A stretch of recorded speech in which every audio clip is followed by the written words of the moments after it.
Let me tell you something. The battlefield isn't out there. It's in here.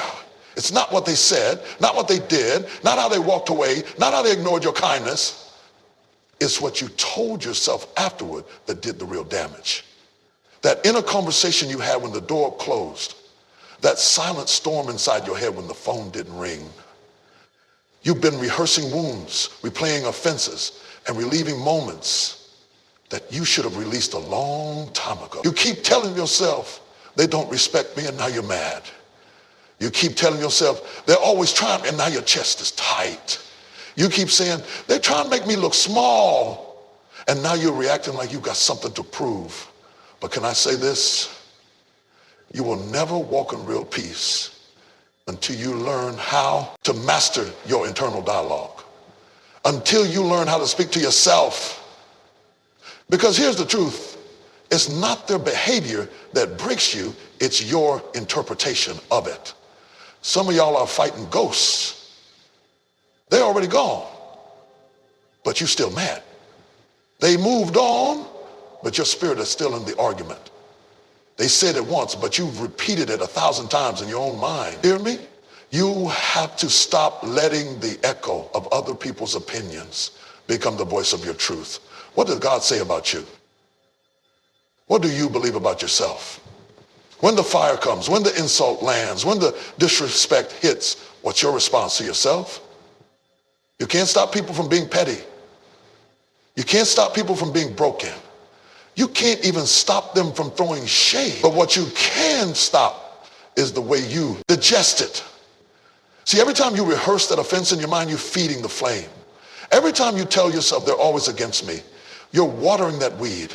Every time you say, I'll show them, you're handing over your power in exchange for a wound that won't heal.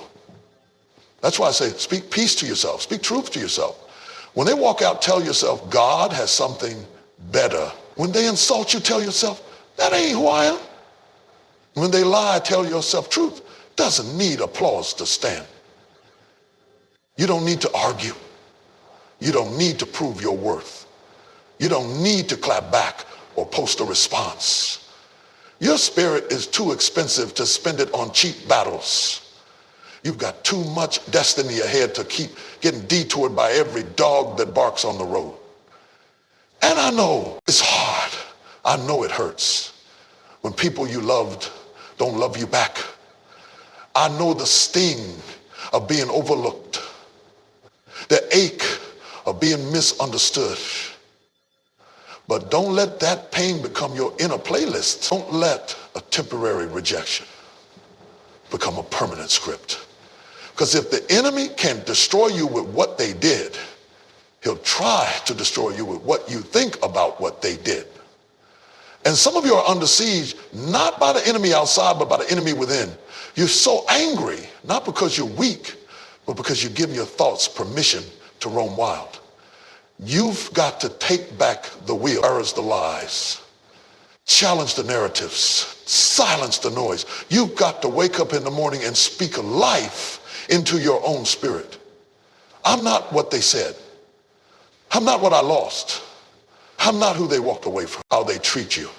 It's not connected to how they respond to you. It's not dependent on how they see you. You've got to stop giving people the power to set your value. They didn't create you. How can they define you? And I get it.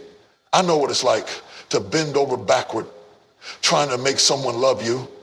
I know what it's like to shrink yourself to fit inside someone else's comfort zone, to keep quiet so they don't feel threatened, to dim your light so they don't feel insecure, to tolerate things that make you ache inside just so you won't be alone. But what did that ever get you but tired and empty? Let me say this plainly. You are not responsible for managing other people's emotional immaturity.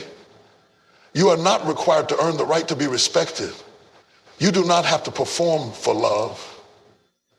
You don't have to change yours. You got a life to live that's too big to be bothered by small things. And when you master your thoughts, no one can master your mood. You've been walking around with your head down, not because you're not worthy, but because somewhere along the line you believe the lie.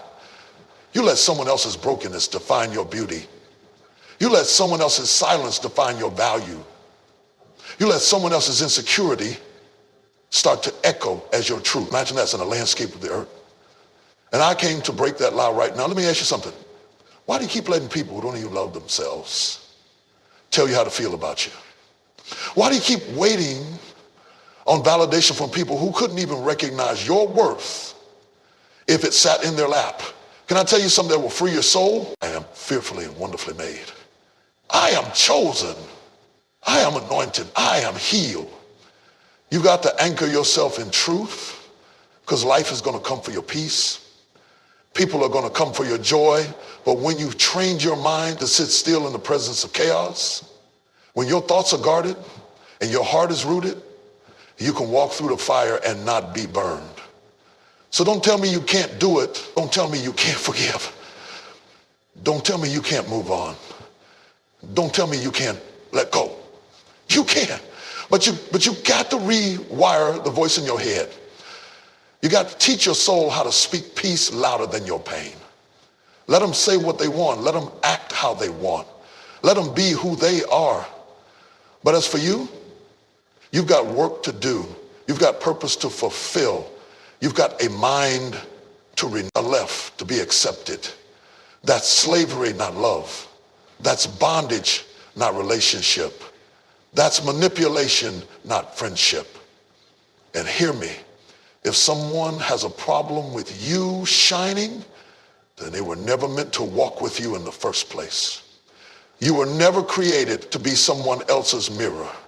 You were created to reflect God's glory, not their insecurity. You were created to rise, not to be reduced. Some of y'all are trying to be enough for people who will never be satisfied. You keep bending and shifting and morphing, hoping that if you can just say the right thing, do the right thing, be the right kind of person, then maybe they'll stay.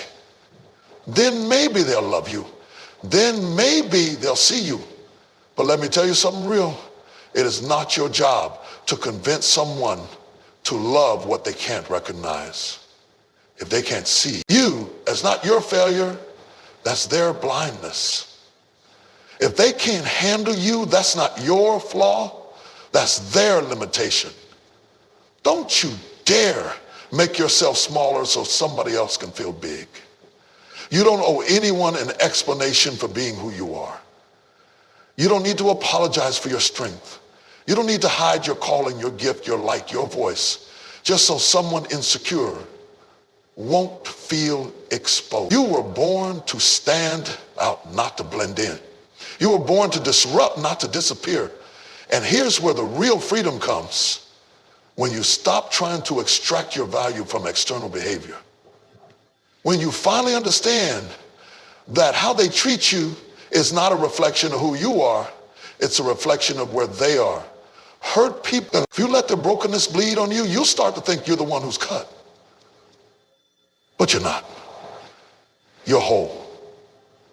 Even if they never say thank you, even if they never apologize, even if they never show up, even if they never recognize your worth, you are still who you are. Their inability to honor you doesn't diminish your anointing. Their refusal to love you right doesn't cancel your identity. You are still chosen, still loved, still called, still enough. And once you know that, really know that, you stop reacting. You stop chasing closure. You stop needing their validation. You stop arguing to prove a point. You stop being triggered every time someone treats you poorly, because now you realize, oh, wait a minute. You don't get to define me. Your opinion is not a prophecy. Your behavior is not my mirror. Be whole. It's already inside of you. And when you know who you are, nobody else gets to rewrite your value. There comes a moment in your life where you have to decide, am I going to keep reacting to everything that tries to pull me out of character? Or am I going to rise to the level of who I was created to be? Because every day you wake up, there's going to be something that tries to bait you. A look, a comment, a lie, a disrespect. Something is always waiting to test your patience, to press your buttons, to get under your skin. But hear me, it's not the bait that defines you, it's your response. You don't have to take the bait.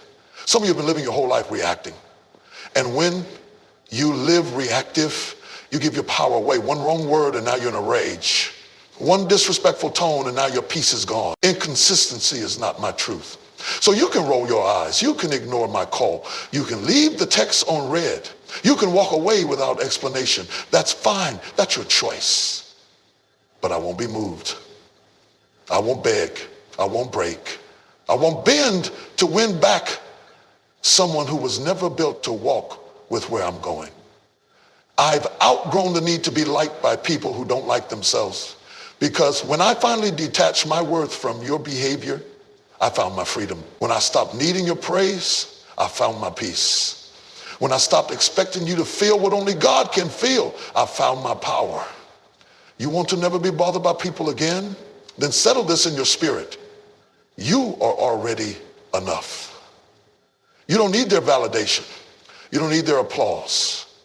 You don't need their presence. Everything you need to. One person cuts you off in traffic and your whole day is ruined. That's not power. That's emotional slavery. And it's time to break free. See, the enemy doesn't have to destroy you if he can just distract you. He doesn't have to take your destiny if he can just keep you defending your ego. Some of you are so caught up trying to prove a point, trying to get your lick back, trying to make sure nobody plays with you, that you've forgotten you were never meant to fight every battle. Every argument is not yours to answer. Every offense is not yours to carry. Every attack is not worthy of your energy. Sometimes the greatest show of strength is silence. Sometimes the most powerful move is to keep your peace while everything around you is trying to shake you. You know why that bothers you so much? Because you haven't yet learned how to stand in your identity when someone challenges your image. You haven't settled within yourself that who you are is not up for debate. So every time someone questions you, every time they slight you, every time they minimize you, you feel the need to correct it, to clap back, to make it known that you're not the one. But listen, when you truly know who you are, you don't have to prove it. Let them talk. Let them assume. Let them twist your name. Let them walk away. You're not obligated to chase people who don't value peace. And you're not called to explain yourself to people committed to misunderstanding you. Some of you are in a constant fight because you haven't realized your peace is more important than your pride. You're still trying to win arguments that don't matter. You're still trying to prove things to people who have no impact on your purpose. You're still carrying offenses from people who aren't even thinking about what they did to you. But while you're holding on to what happened, you're letting go of your joy. Can I tell you something? You don't have time to be offended. You don't have time to be petty. You don't have time to waste another day upset over people who don't even have access to where you're going. You have purpose. You have assignment. You have work to do. And the enemy knows if he can get you stuck in emotional cycles, you'll never move forward in spiritual progress. So what do? You stop letting people rent space in your mind. You stop replaying the moment. You stop replaying the moment. You stop needing to fix what they think. And you start protecting your peace like it's your most valuable posse, because it is. Peace is not passive. Peace is not weak. Peace is power under control. Peace says, I see what you're doing, but I'm not coming down there. I hear what you're saying, but I'm not going to match your energy. I feel the sting, but I choose not to strike. That's real power. They expect you to be loud. They expect you to snap. They expect you to fight back. But what confuses the enemy is when you calm. What confounds your critics is when you don't move. What silences your haters is when you stay in peace. You don't owe everyone a reaction. Your silence doesn't mean you're weak. It means you're wise. It means you've learned that sometimes peace is more productive than being right. That sometimes letting it go is stronger than getting them back. That sometimes maturity is walking away from the fire instead of feeding it. So the next time someone disrespects you, ask yourself, does this deserve my peace? The next time they lie on you, ask yourself, is my purpose worth more than this moment? The next time they try to stir the pot, ask yourself, is this worth stepping down from the place God raised me to? Because the truth is, not every battle is sent to break you. Some battles are sent to test you, to see if you're still controlled by your emotions, to see if you've matured beyond needing revenge, to see if you can sit at the table while the enemy watches and still not lose your composure. If you want to walk in true peace, you have to be willing to disappoint people who want drama. You have to be okay with being misunderstood. You have to be willing to say, I'm not going to respond, not because I'm afraid, but because you've got to know when to fight and when to leave it in God's hands. And sometimes the greatest thing you can do is nothing. Just breathe. Just be still. Just smile and move on. Because when your peace is unshaken, your power is undeniable. And when you stop reacting to everything, you start ruling over everything. You keep thinking that if you could just get rid of the toxic people, if you could just escape the drama, if you could just avoid the disrespect, then maybe you'd have peace. Maybe then you'd stop getting angry. Maybe then you wouldn't be so bothered all the time. But let me ask you something. What if the storm isn't around you? What if it's inside you? What if the chaos that keeps shaking you is not in what they say or do, but in what you haven't yet healed? See, there's something powerful that happens when you realize that your healing is not their responsibility, that your peace is not waiting on their apology, that your freedom is not tied to their behavior. There comes a point when you stop blaming your anger on the people around you and start taking ownership of what's been broken within you, because you will never conquer what you won't confront. You will never silence what you keep stuffing down. And you will never be free from what you refuse to face. Some of you have spent years angry, not because people are worse than they've ever been, but because you've got old wounds that never got the light they needed to heal. You've been lashing out from places you never grieved. You've been reacting from places you never processed. You've been defending yourself from ghosts, fighting battles today that started 10 years ago in a conversation you never finished, in a betrayal you never confronted, in a childhood pain you never named. And now every disappointment feels like a deep cut. Every conflict feels like an attack. Every disagreement feels like rejection. But what's really happening is that your pain has been layered so long that now everything touches a nerve. You don't need more protection. You need healing. Healing is the real path to peace, not avoidance, not control, not revenge. Healing, that deep soul level healing that makes you stop flinching when people raise their voice. That healing that makes you stop explaining yourself to be accepted. That healing that makes you stop trying to earn love you already deserve. That healing that frees you from being held hostage by someone else's inability to treat you right.